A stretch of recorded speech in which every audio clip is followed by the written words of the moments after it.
আজকে তোমাদের উচ্চ মাধ্যমিক 2024-25 বিটিএ টেস্ট পেপারের ভূগোলের সলিউশন যে সিরিজ সেখানের তোমাদের ভূগোলের যে প্রশ্নগুলো রয়েছে আজকে এসি 27 এটার সবগুলো উত্তর কি রয়েছে সেটা আমরা এখন দেখে নেব। এসি 27 চলো তাহলে দেখে নিই কী কী এমসিকিউ এসিকিউ প্রশ্নগুলো রয়েছে। তোমরা জানো যে 21টা এমসিকিউ এর প্রশ্ন কিন্তু থাকে আর এসিকিউ কিন্তু থাকে তোমাদের 14টার মধ্যে কিছুটা অথবা তোমরা পাবে আর এমসিকিউতে কোনো অথবা কিন্তু পাবে না। তাহলে চলো শুরু করি, কি রয়েছে প্রশ্নগুলো, উত্তরগুলো জেনে নিই। দেখো, প্রথম প্রশ্ন যেটা রয়েছে, ভূগর্ভের গভীরে ম্যাগমা থেকে পৃথক হওয়া জলীয় বাষ্প ঘনীভূত হয়ে জলে পরিণত হলে এবং ঊর্ধ্বে গমন করে ভৌমজল রূপে সঞ্চিত হলে তাকে বলা হয় জুভেনাইল জল। দ্বিতীয় প্রশ্ন, তটভূমির সর্বোচ্চ জোয়ারের সীমা থেকে উপকূলের উচ্চ পাড় পর্যন্ত যেখানে কেবল ঝটিকা তরঙ্গ প্রবেশ করে তাকে বলা হয় পশ্চাৎ তটভূমি। 3 নম্বর, চুনাপাথর গঠিত গুহায় দ্রবীভূত চুন তির্যকভাবে বৃদ্ধি পেলে নিম্নলিখিত কোন ভূমিরূপটি সৃষ্টি হয়? উত্তর হবে হ্যালিকটাইট। 4 নম্বর প্রশ্ন, স্বাভাবিক ক্ষয়চক্র ধারণার প্রবর্তক হলেন ডব্লিউ.এম. ডেভিস। 5 নম্বর প্রশ্ন, মরুভূমির প্লায়াকে কেন্দ্র করে যে জলনির্গম প্রণালী গড়ে ওঠে তা হল কেন্দ্রমুখী জলনির্গম প্রণালী। তোমরা জানো যে প্লায়া কিন্তু একটা হ্রদ এবং অবশ্যই সেটা অবনমিত অংশ, তার আশপাশে উঁচু অংশ রয়েছে এবং সেখান থেকে কিন্তু কেন্দ্রমুখী জলনির্গম প্রণালী অর্থাৎ বিভিন্ন দিক থেকে জল কিন্তু সেখানে ছুটে আসতে পারে, সেই জন্যই সেটাকে বলা হচ্ছে কেন্দ্রমুখী জলনির্গম প্রণালী। 6 নম্বর প্রশ্ন, মলিসলের উদাহরণ হলো চারনোজেম মৃত্তিকা। চারনোজেম মৃত্তিকা কিন্তু মলিসলের উদাহরণ। 7 নম্বর প্রশ্ন, গ্রথন ত্রিভুজ এর ত্রিভুজটি হলো সমবাহু ত্রিভুজ। 8 নম্বর, জলবায়ু অঞ্চল নির্ধারণে নিম্নলিখিত কোন বিষয়টিকে সর্বাধিক গুরুত্ব দেওয়া হয়েছে? অপশনগুলো দেখো, মৃত্তিকা, উদ্ভিদ, বায়োম, ভূমিরূপ। এখানে কিন্তু স্বাভাবিক উদ্ভিদের কথাই বলতে হবে। জলবায়ু অঞ্চল নির্ধারণে স্বাভাবিক উদ্ভিদকেই কি করা হয়? ধরা হয়। 9 নম্বর প্রশ্ন, ক্যারিবিয়ান সাগরে ক্রান্তীয় ঘূর্ণবাদ যে নামে পরিচিত তা হলো হ্যারিকেন।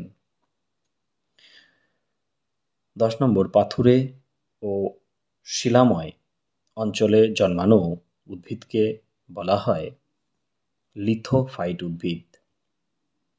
11 নম্বর প্রশ্ন, একটি ভৌগোলিক অঞ্চলের অন্যান্য সংলগ্ন অঞ্চলের ভিন্ন বাসস্থানের জীবগোষ্ঠীর মধ্যে যে বৈচিত্র্য দেখা যায় তাকে বলে আলফা বৈচিত্র্য।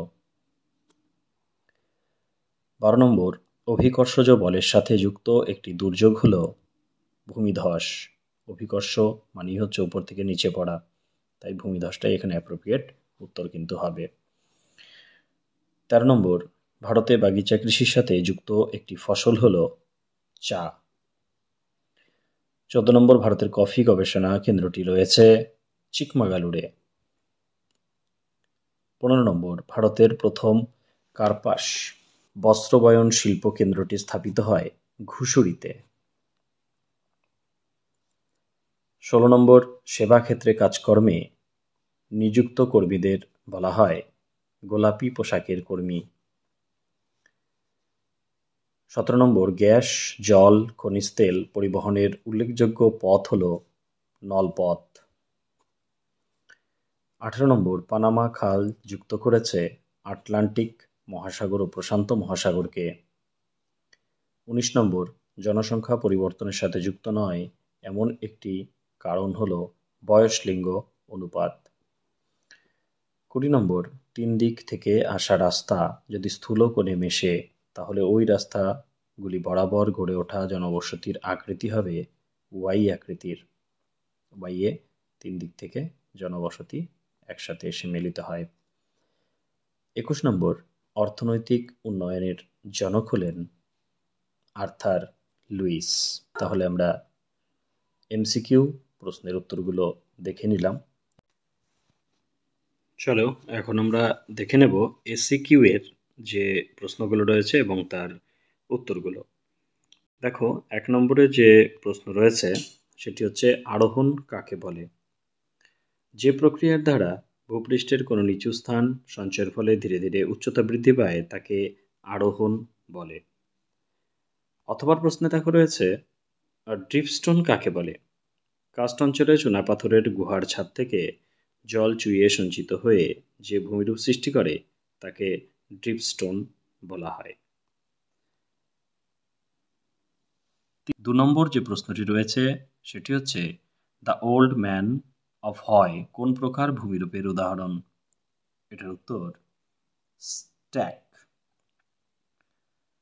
অথবা প্রশ্নে রয়েছে পেনি প্লেন কাকে বলে? দেখো স্বাভাবিক ক্ষয়চক্রের বার্ধক্য পর্যায়ে গড়ে ওঠা মৃদু ঢালযুক্ত প্রায় সমতল ভূমিকে পেনিপ্লেন বা সমপ্রায় ভূমি বলা হয়। 3 নম্বর প্রশ্ন রয়েছে যে পূর্ববর্তী নদী কাকে বলে? উত্তরটি দেখে নাও কি লিখবে। ভূমির উত্থানের সঙ্গে সামঞ্জস্য রেখে যে সমস্ত নদী তার আগেকার প্রবাহ পথ বজায় রাখে তাকে পূর্ববর্তী নদী বলা হয়। 4 নম্বর যে প্রশ্নটি রয়েছে সেটি হচ্ছে জলনির্গম প্রণালী বলতে কি বোঝায়? উত্তরটি দেখে নাও কি লিখবে। নদী অববাহিকায় বিভিন্ন নদী মিলিত হয়ে যে বিভিন্ন ধরনের নদী বিন্যাস গড়ে তোলে তাকে জলনির্গম প্রণালী বলে। 5 নম্বর যে প্রশ্নটি রয়েছে সেটি হলো মৃত্তিকা পরিলেখ কাকে বলে? এবং অথবা প্রশ্নে রয়েছে গ্লেজিয়েশন বলতে কি বোঝো? তাহলে আমরা প্রথমে দেখে নিই কি রয়েছে মৃত্তিকা পরিলেখের সংজ্ঞা বা কি লিখবো আমরা। ভূপৃষ্ঠ থেকে নিচের দিকে আদি শিলা পর্যন্ত বিস্তৃত মৃত্তিকার স্তরগুলির উলম্ব প্রস্থচ্ছেদকে মৃত্তিকার পরিলেখ বলে। এটুকু লিখলেই কিন্তু তোমরা 1 পেয়ে যাবে। অথবা প্রশ্ন রয়েছে গ্লেজিয়েশন কি? দেখো এখানে গ্লেজিয়েশন বলছে জলমগ্ন এলাকায় যে মৃত্তিকা গঠিত হয় সেই মৃত্তিকা সৃষ্টির প্রক্রিয়াকে গ্লেজিয়েশন বলা হয়। 6 নম্বর প্রশ্নে যেটা রয়েছে সেটি হচ্ছে পরিচালন বৃষ্টিপাত প্রধানত কোন জলবায়ু অঞ্চলে বেশি সংঘটিত হয়? উত্তর হবে নিরক্ষীয় জলবায়ু অঞ্চলে। অথবা প্রশ্নে রয়েছে জিওস্ট্রপিক বায়ু কাকে বলে? দেখো কি লিখবে। বায়ুচাপের ঢাল এবং কোরিওলিস বলের মধ্যে সামঞ্জস্য রেখে যে বায়ু সমচাপ রেখার সমান্তরালে প্রবাহিত হয় তাকে জিওস্ট্রপিক বায়ু বলা হয়। 7 নম্বর প্রশ্ন একটি খরা প্রতিরোধী ও একটি খরা সহ্যকারী উদ্ভিদের নাম লেখো। খরা প্রতিরোধী ফণিমনসা আর খরা সহ্যকারী বাবলা। 8 নম্বর যে প্রশ্ন রয়েছে সেটি হচ্ছে জীববৈচিত্র্যের হটস্পট বলতে কি বোঝো? উত্তর কি লিখবে দেখে নাও। পৃথিবীর যেসব অঞ্চলে জীবের বৈচিত্র্য অনেক বেশি এবং প্রজাতির সংখ্যা অনেক বেশি তাকে জীববৈচিত্র্য হটস্পট বলা হয়। 9 নম্বর যে প্রশ্নটি রয়েছে মেঘভাঙা বৃষ্টি বলতে কি বোঝায়? দেখো উত্তরে কি লিখবে। পার্বত্য অঞ্চলের খুব কম সময়ের মধ্যে কিউমুলোনিম্বাস মেঘ সৃষ্টির ফলে প্রবল বৃষ্টিপাত হলে তাকে মেঘভাঙা বৃষ্টি বলা হয়। 10 নম্বর প্রশ্ন যেটা রয়েছে সেটা হচ্ছে ভারতের সয়াবিন উৎপাদনকারী দুটি প্রধান রাজ্যের নাম লেখো। প্রথমটি মধ্যপ্রদেশ দেবে, দ্বিতীয়টি দেবে মহারাষ্ট্র। অথবা প্রশ্নে রয়েছে ব্যাপক কৃষি বলতে কি বোঝো? উত্তর কি লিখবে দেখে নাও। যে কৃষিতে জমির পরিমাণ বেশি কিন্তু জমি পিছু মানুষের সংখ্যা কম তাকে ব্যাপক কৃষি বলা হয়। 11 নম্বর প্রশ্ন যেটা রয়েছে সেটা হচ্ছে ব্রাজিলের দুটি রাবার শিল্প কেন্দ্রের নাম লেখো। প্রথমত তোমরা লিখবে সাও পাওলো, দ্বিতীয়ত লিখবে রিও ডি জেনিরো। অথবা প্রশ্নে রয়েছে ত্রিমাত্রিক শঙ্কু কাকে বলা হয়? দেখো উত্তরে কি লিখবে, অগাস্ট লস বৃত্তের মধ্যে বাজার বা চাহিদার অবস্থা বোঝাতে সর্বোচ্চ চাহিদা কেন্দ্র থেকে সর্বনিম্ন চাহিদা কেন্দ্র পর্যন্ত চাহিদা রেখা টেনে যে ত্রিমাত্রিক শঙ্কু পরিকল্পনা করেছেন তাকে চাহিদা শঙ্কু বলা হয়। 12 নম্বর প্রশ্ন, দক্ষিণ ভারতের ম্যানচেস্টার কাকে বলা হয়? উত্তর হবে কোয়েম্বাটুর। তোমরা কোয়েম্বাটুর উত্তর লিখবে। অতঃপর প্রশ্নে রয়েছে পরামর্শদাতা কাকে বলা হয়? দেখো কোনো নির্দিষ্ট কাজের ক্ষেত্রে যারা সমস্যার সমাধান করে এবং বিভিন্ন পরিকল্পনা গ্রহণের মাধ্যমে কাজের রূপরেখা তৈরি করে তাদের পরামর্শদাতা বলা হয়। 13 নম্বর প্রশ্ন রয়েছে পরিব্রাজন কি? উত্তরে কি লিখবে দেখে নাও, জীবিকা, খাদ্য সংগ্রহ, বাসস্থান, শিক্ষা প্রভৃতির জন্য বাধ্যতামূলকভাবে মানুষের এক স্থান থেকে অন্য স্থানে স্থায়ী বা অস্থায়ীভাবে বিচরণকে পরিব্রাজন বলা হয়। তার অথবাতে রয়েছে মেগাসিটি কাকে বলে? 50 লক্ষের বেশি জনসংখ্যা বিশিষ্ট শহরকে মেগাসিটি বলা হয়। 14 নম্বর যে প্রশ্নটি রয়েছে সেটি হচ্ছে পরিকল্পনা অঞ্চল কাকে বলে? দেখো কি লিখবে উত্তরে, ক্ষুদ্র বা স্থানীয় অঞ্চল জুড়ে যে পরিকল্পনা গ্রহণ করা হয় তাকে ক্ষুদ্র পরিকল্পনা অঞ্চল বলে। গ্রাম বা অঞ্চলকেন্দ্রিক কোনো পরিকল্পনা এর উদাহরণ। অথবা প্রশ্নে রয়েছে ভারতের সিলিকন ভ্যালি কাকে বলা হয়? উত্তরে লিখবে ভারতের সিলিকন ভ্যালি বলা হয় বেঙ্গালুরুকে। তাহলে এই ছিল এসএকিউ এর উত্তর। তোমরা এমসিকিউ এবং এসিকিউর উত্তরগুলো দেখে নিলে পরবর্তী ভিডিওতে পরের পেজে যে প্রশ্নটি রয়েছে সেটা নিয়ে আবারও তোমাদের সাথে দেখা হবে। ভালো থেকো সবাই, ধন্যবাদ।